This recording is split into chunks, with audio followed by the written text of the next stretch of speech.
तो हेलो दोस्तों, आज हम पढ़ेंगे क्लास 10 का chapter 2 acid base and salts. Water acids and bases. सबसे पहले बात करते हैं एसिड और बेस क्या होता है। एसिड वो सब्सटेंस होते हैं जो वाटर में डिसॉल्व होने पे H+ आयन रिलीज करते हैं। जैसे HCl को जब हम वाटर पे डिसॉल्व करते हैं तो वो H+ और Cl- रिलीज करता है। बेस वो होते हैं जो वाटर में डिसॉल्व होने पे OH- आयन रिलीज करते हैं। जैसे NaOH को डिसॉल्व करते हैं तो वो Na पॉजिटिव और OH नेगेटिव रिलीज करते हैं। एसिड का टेस्ट सोर यानी खट्टा होता है जैसे नींबू। बेस का टेस्ट बिटर और स्लिपरी होता है, मतलब कि थोड़ा कड़वा होता है जैसे soap, baking powder etcetera. Natural indicator around us. अब कैसे पता चलेगा कोई सब्सटेंस एसिड है या बेस? इसके लिए हम यूज करते हैं इंडिकेटर्स। वो सब्सटेंस जो एसिड या बेस के कांटेक्ट में आकर अपना कलर चेंज करते हैं। लिटमस, टर्मरिक, चाइना रोज कुछ नेचुरल इंडिकेटर्स हैं। How do acids and base react with metals? Acid और बेस दोनों मेटल के साथ रिएक्ट करते हैं, लेकिन थोड़ा डिफरेंट तरीके से। एसिड प्लस मेटल रिएक्ट करके बनाते हैं सॉल्ट प्लस हाइड्रोजन गैस। जैसे बेस प्लस मेटल रिएक्ट करके बनाते हैं सॉल्ट प्लस हाइड्रोजन गैस। जैसे reaction of metal carbonates and metal bicarbonates with acid. अब देखिए क्या होता है जब एसिड रिएक्ट करता है मेटल कार्बोनेट या मेटल बाइकार्बोनेट के साथ। मेटल कार्बोनेट और बाइकार्बोनेट प्लस एसिड रिएक्ट करके बनाता है सॉल्ट CO2 प्लस H2O। इसके और कुछ example,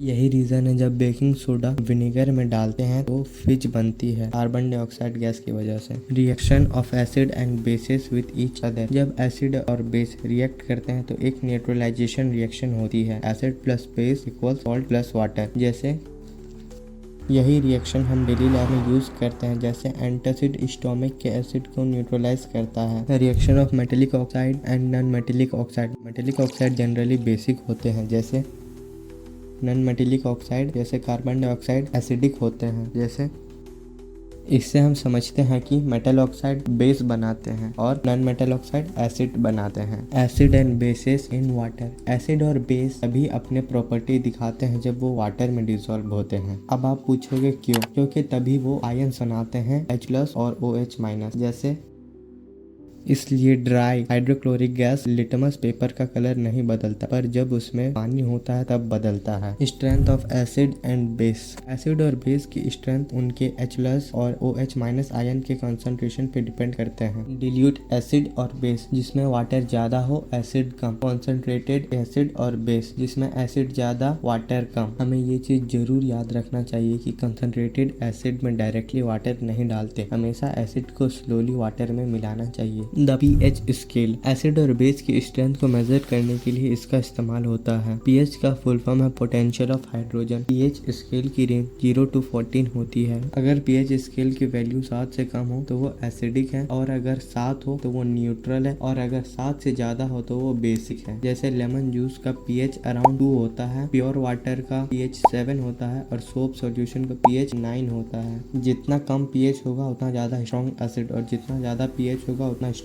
base. Importance of pH in everyday life. pH हमारे लाइफ में भी इम्पोर्टेंट रोल प्ले करता है। हमारे बॉडी का pH अराउंड 7.4 होता है। Stomach acid. डाइजेशन के लिए हाइड्रोक्लोरिक एसिड होता है जिसका pH 1.5 से 3 तक होता है। Some important salts and their uses. अब बात करते हैं सॉल्ट्स की। एसिड और बेस के न्यूट्रलाइजेशन से बनने वाले कंपाउंड को हम सॉल्ट कहते हैं। अब हम बात करेंगे कुछ कॉमन सॉल्ट्स के। पहला है कॉमन सॉल्ट यानी जो हम अपने घर पे यूज करते हैं। दूसरा है baking soda. Crystals of salt, water of crystallisation. कुछ सॉल्ट के पास वाटर मॉलिक्यूल होते हैं जिसे हम कहते हैं वाटर ऑफ क्रिस्टलाइजेशन। जैसे अगर इन्हें हीट करें तो वाटर निकल जाता है और कलर चेंज हो जाता है।